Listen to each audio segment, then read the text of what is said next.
Friends, the universe operates according to certain principles and laws, rules that govern all of our experiences, situations, and events in life. At the core of everything is the law of cause and effect. The science of becoming wealthy is rooted in the law of faith. If you can believe, then for the believer, all things are possible. The true law of life is indeed the law of belief. To believe in something means to accept it as true and to feel grateful for it. Gratitude is prosperity, while complaints breed poverty. Consider this the golden rule of life. The more grateful you are for whatever wealth you have, even if it seems small, the more prosperity you will attract. But the more you complain about money, the poorer you will become. Most people don't even realize that they are complaining about money. But if there's a lack of money in their lives, then unconsciously, they're harboring complaints about it.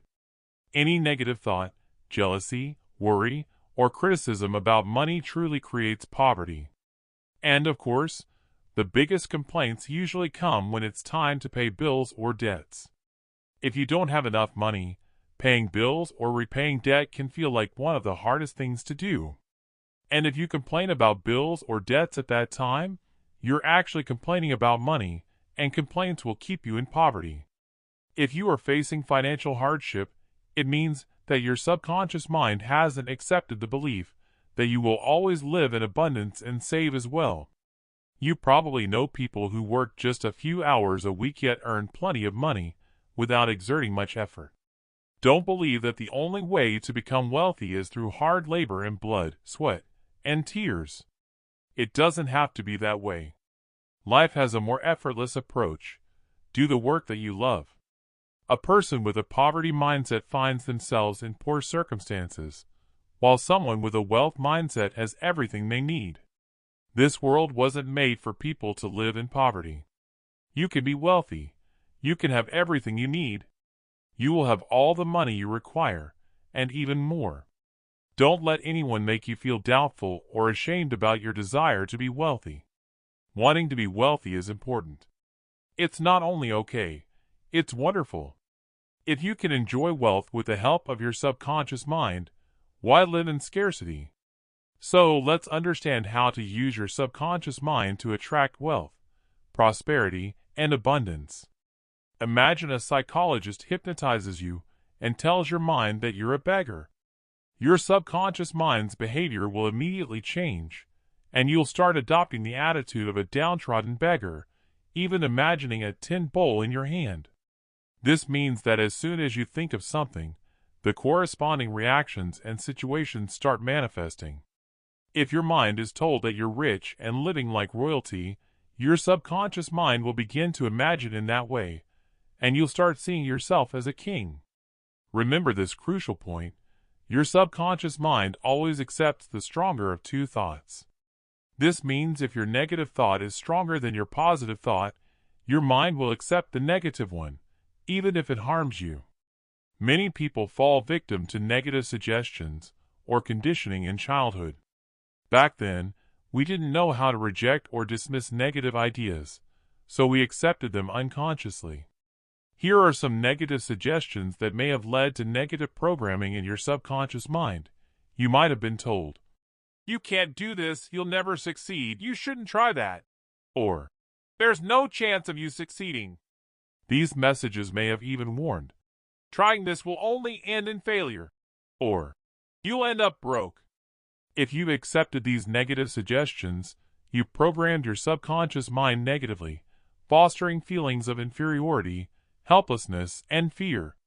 Until you reject this mindset, these negative thoughts will continue to hold you back in life.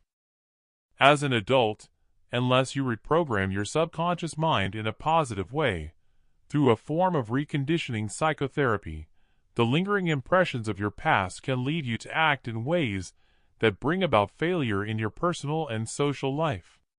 This programming is a tool to free yourself from a heap of negative verbal conditioning that can distort the framework of your life, making it difficult to develop good habits. Regularly review the negative suggestions people give you. You don't need to be influenced by destructive, negative suggestions. All of us fell victim to this in our childhood and adolescence.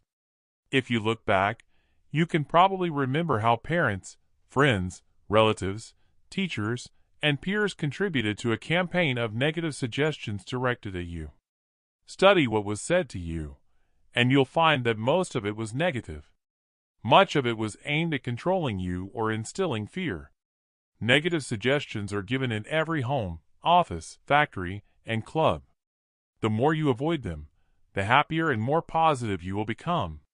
One way to program your subconscious mind is to sit every morning in a calm, relaxed state and affirm, "Divine order and plan govern my life. Divine success is mine. Divine peace fills my soul. Divine order purifies my thoughts. Divine order fulfills all my needs. Divine order transforms my negative thoughts into positive ones." Friends, your thoughts and feelings shape your destiny. If you dwell on thoughts of poverty, you will remain poor. Think of prosperity, and you will become prosperous. Your thoughts and feelings are the source of all experiences. When we speak of an inner cause, what is that cause?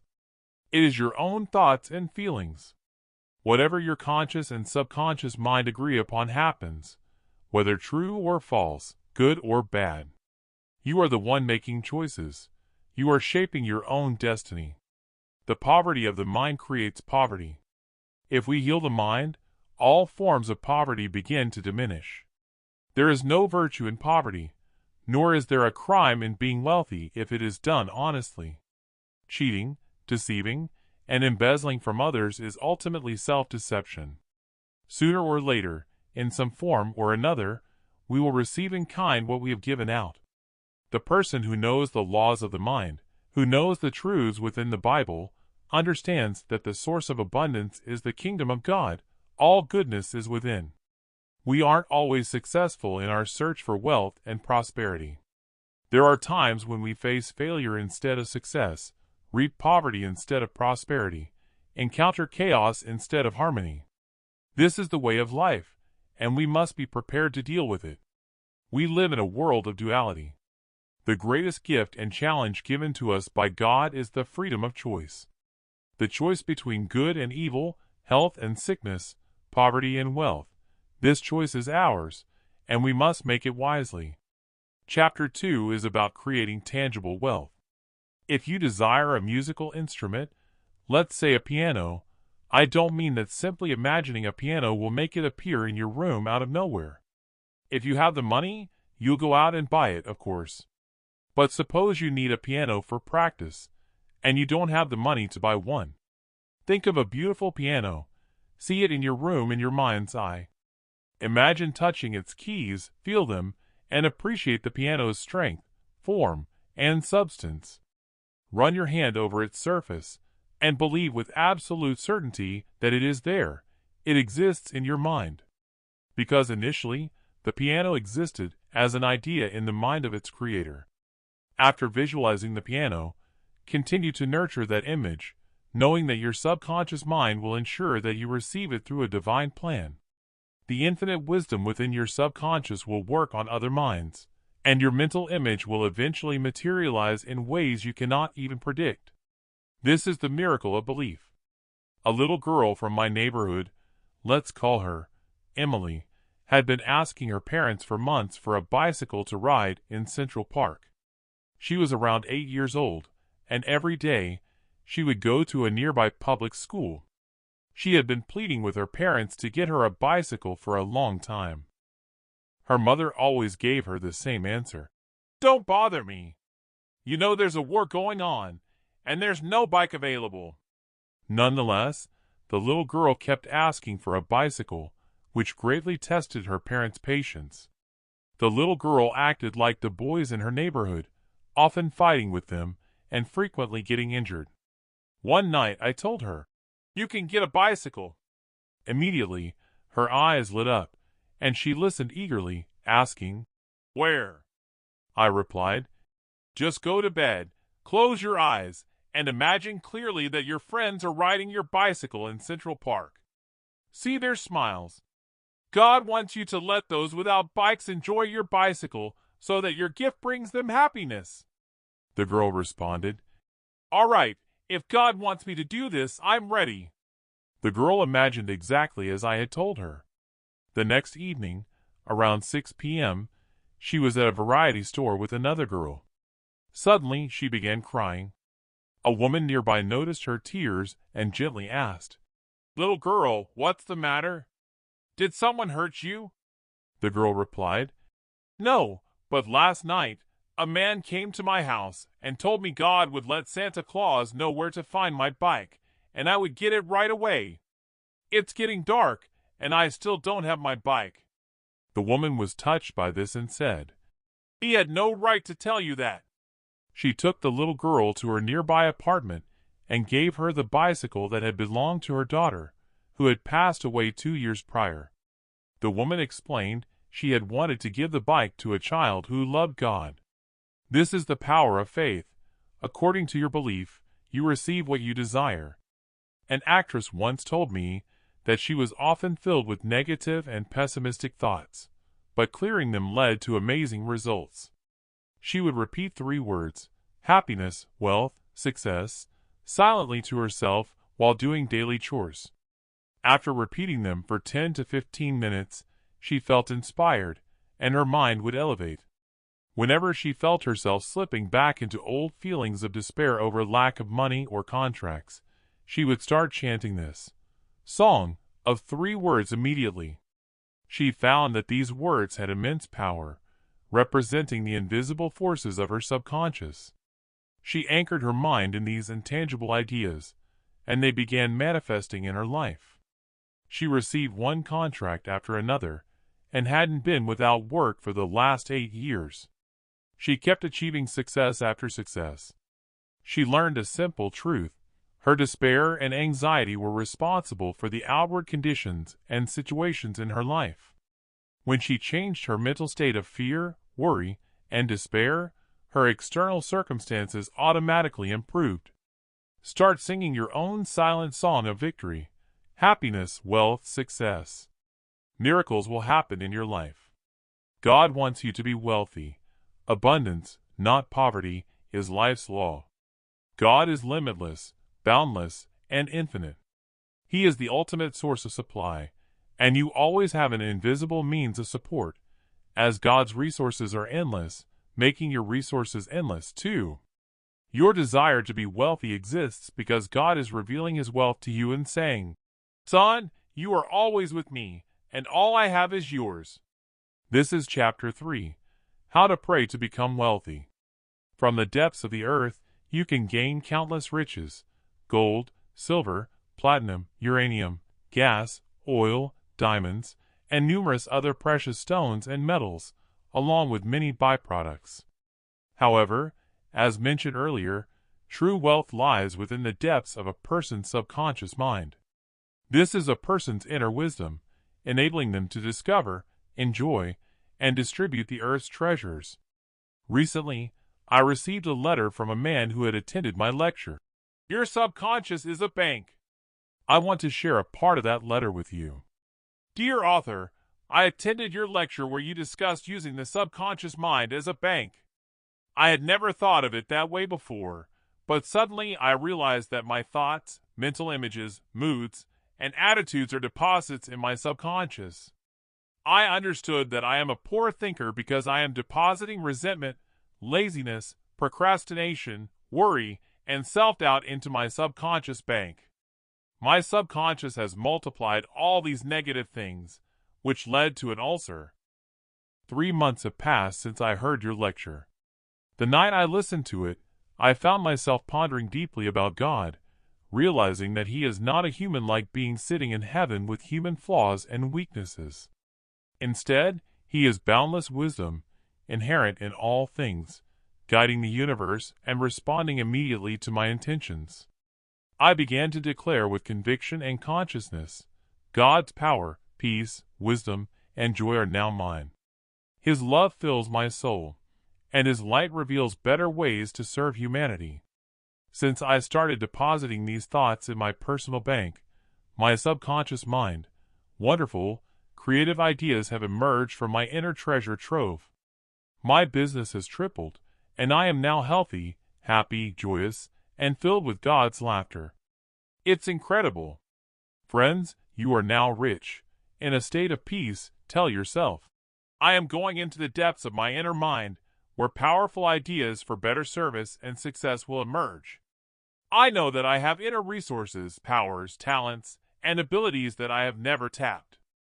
As I consciously create from my inner wealth, boundless wisdom immediately reveals them to me.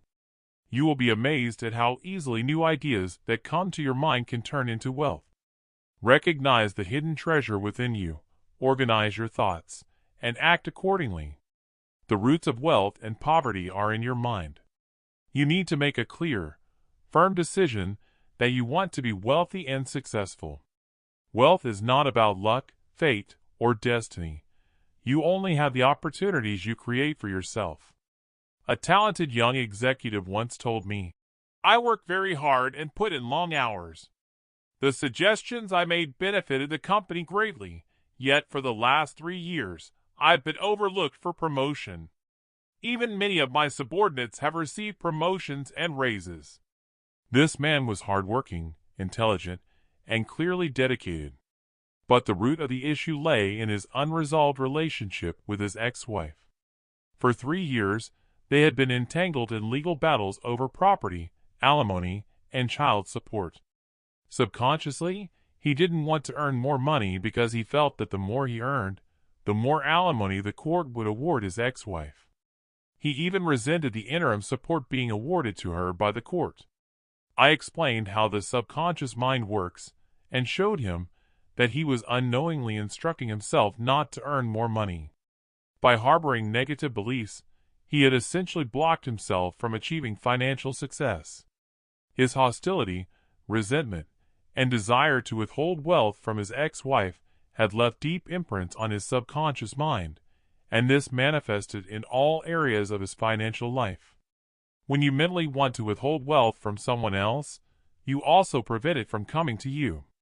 This is why the golden rule in the Bible tells you to think, speak, and act kindly toward others. Never harbor hate, resentment, or criticism, for you are the sole thinker in your creation, and negative thoughts bring negativity into every area of your life. Your subconscious mind is weaving the fabric of your life and displaying it on the screen of your mind. This young executive realized that he was the one holding himself back from progress and promotion. The answer to his problem was within him. He reached a point of understanding where he realized that love drives out hate. He understood that if he wished health, love, peace, and prosperity for his ex-wife and children, he would attract these things for himself as well. He also came to see that his ex-wife was entitled to adequate support for raising their 3 children, so he should give this support willingly and lovingly. He realized that if he gave generously and with an open heart, it would return to him many times over. He then repeated the following prayer multiple times. God is love, and God is life. This life is one and indivisible, expressing itself through all people. It is at the center of my being. I know that light dispels darkness. Similarly, pure love triumphs over all evils. The knowledge of love's power within me conquers all negative conditions right now. Love and hatred cannot coexist. I now direct God's light toward every fearful, anxious, or worried thought, and they vanish. The light of truth is revealed, and darkness, fear, and doubt disappear. I know that divine love is watching over me, guiding me, and clearing the path for me. I am moving toward divinity, expressing God in all my thoughts, words, and actions. Love is the nature of God. I know that perfect love casts out fear. In just a few weeks, a transformation took place within this young man, and he became kind, loving, and compassionate. He was spiritually reborn. His financial situation immediately improved, and he received a significant promotion. The results were very pleasing. His former wife initiated reconciliation, and the light of love that first brought them together once again led them to the altar, where their 2 hearts became one again. What God has joined together, let no man separate. How to become wealthy through prayer. Here is an infallible daily prayer for financial abundance. I know that at this very moment, the possibility of my well-being exists. I wholeheartedly believe that I can proclaim harmony, health, peace, and happiness for myself. I place thoughts of peace, success, and wealth on the throne of my mind right now. I am fully confident that these thoughts will flourish and thrive in my experience. I am a gardener. I will reap what I sow. I sow divine thoughts. These are marvelous seeds: peace, success, prosperity, and harmony. Their harvest is wonderful. From this moment forward, I am planting thoughts or seeds of peace, confidence, wealth, and balance in my subconscious mind. I am harvesting the fruits of the wonderful seeds I am sowing. I accept and believe in the fact that my desire is a seed planted in my subconscious mind. By feeling its reality, I make it real. I accept the reality of my desire in the same way I accept that a seed planted in the soil will sprout. I know it grows in the darkness. My desire or wanted object also grows in the darkness of my subconscious mind.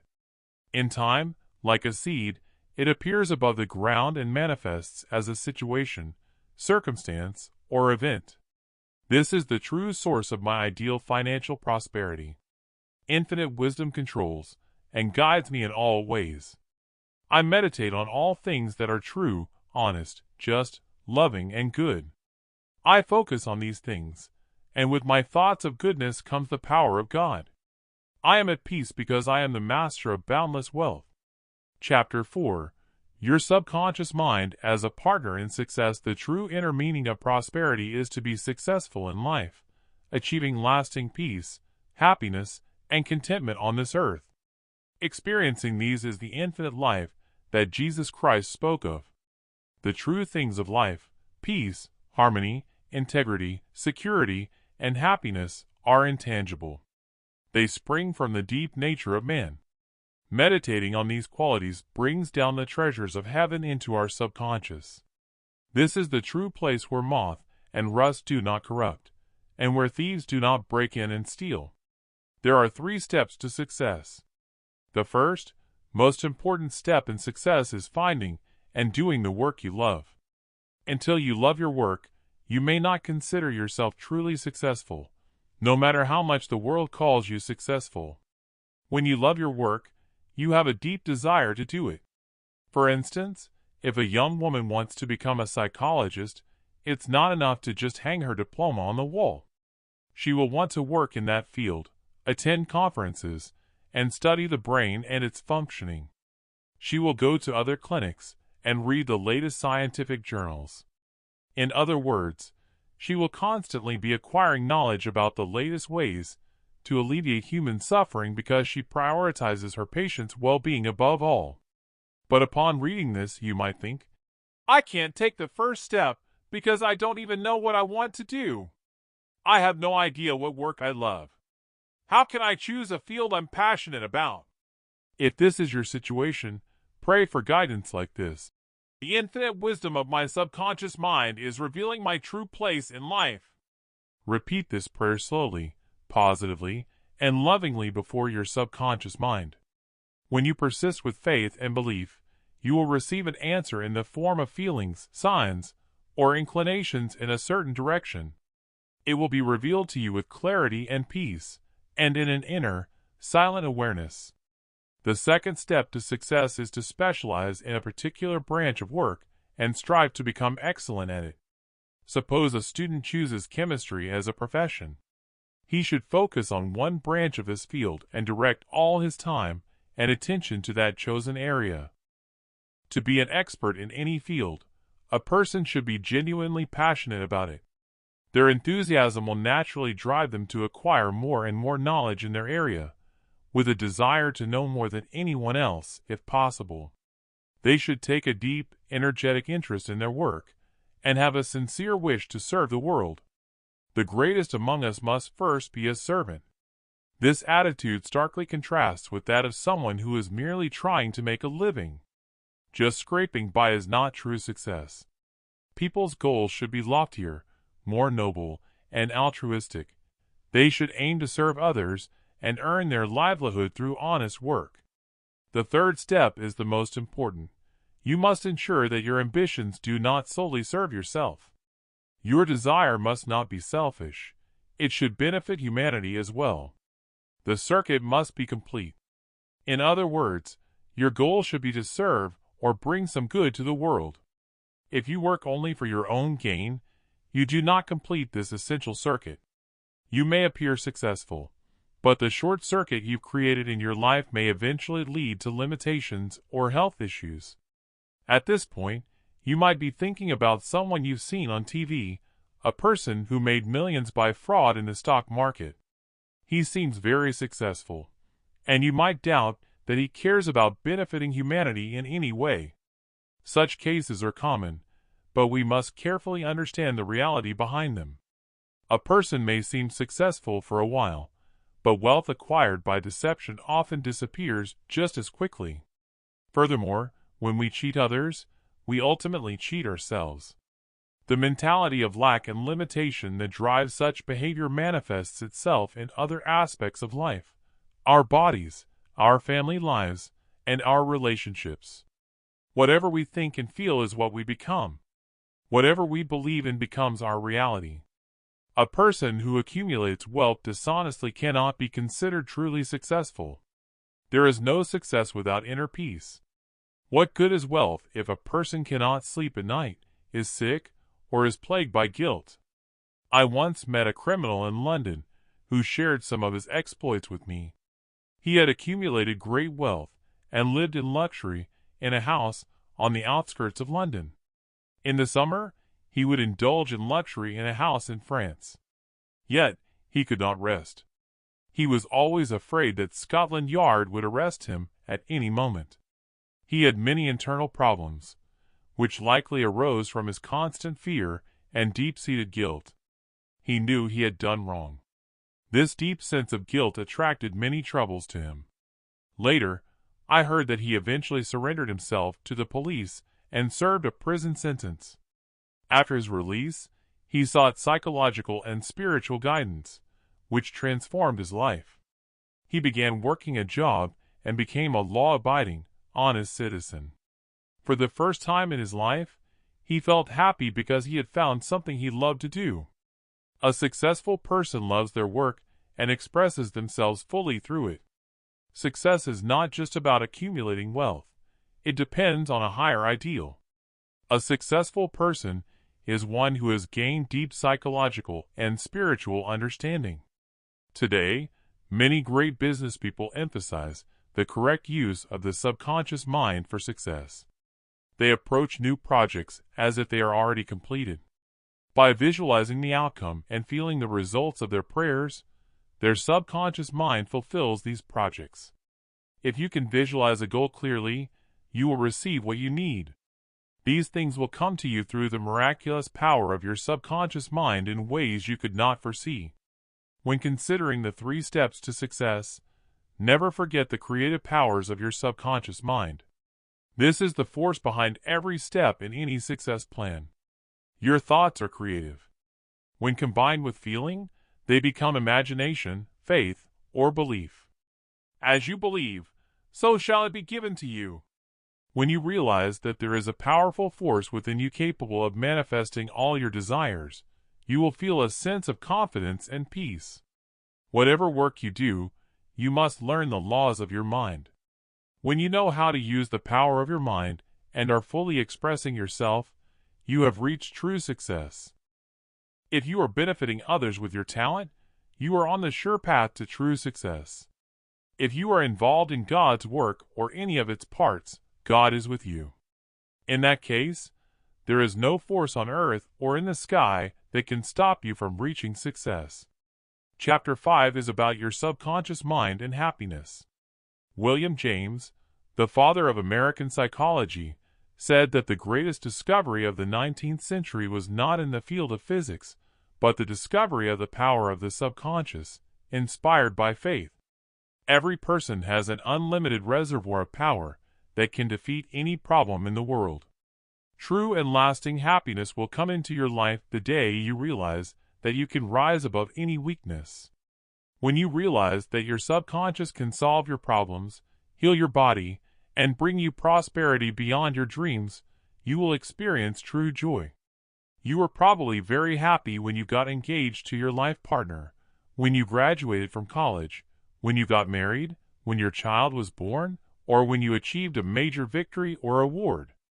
You can also make a list of other experiences when you felt joy. However, as wonderful as these experiences may be, they do not provide true, lasting happiness. All these experiences are temporary. The book of Proverbs answers this.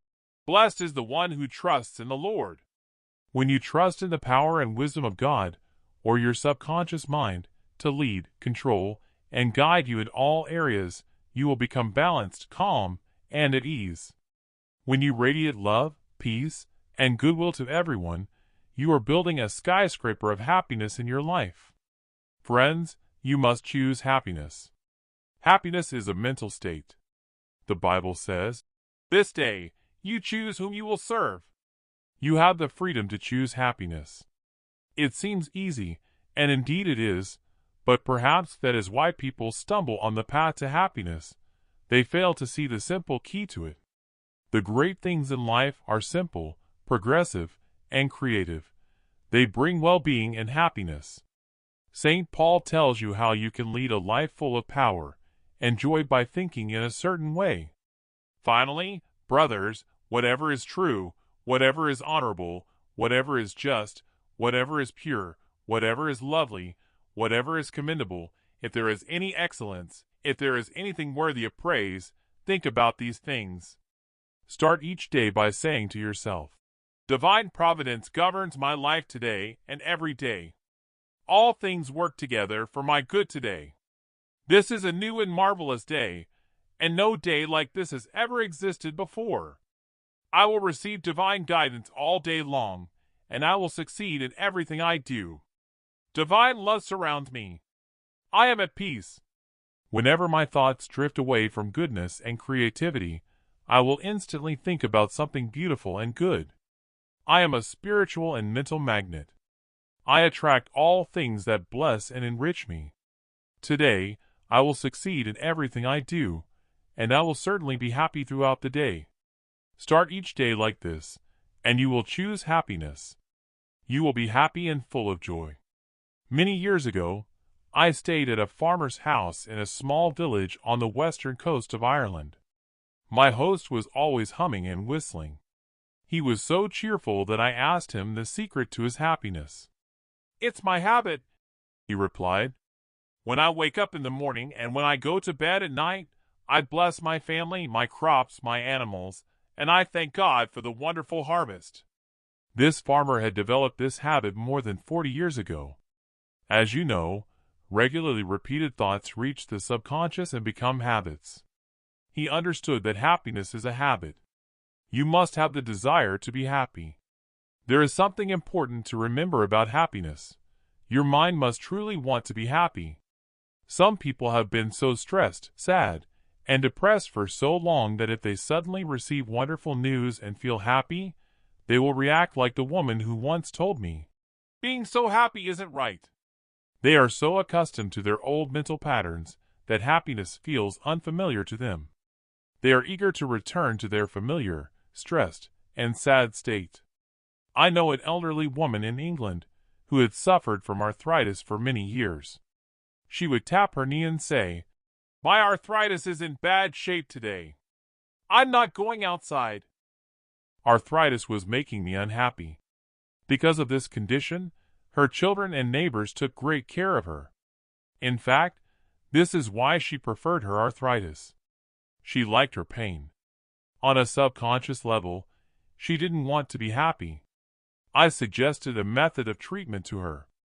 I gave her some Bible verses and told her that if she focused on these truths, her mental outlook would definitely change.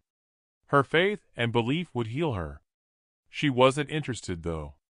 Like many others, she was also a victim of strange mental anxiety that she didn't want to let go of. She liked being unhappy and troubled, or at least she liked the benefits of her pain. If I had $10 million, I would be happy.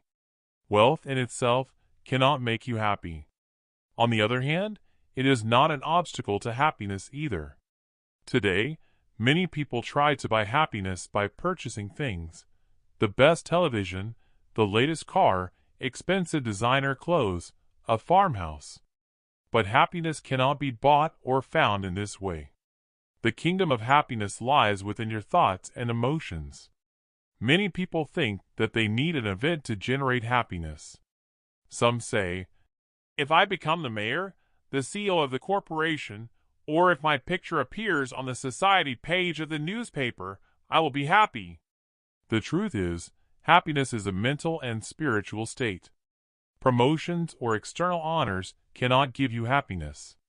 Your power, happiness, and joy lie in the fact that you find the divine laws and the laws of right action that reside in the subconscious, and apply these principles in all areas of your life.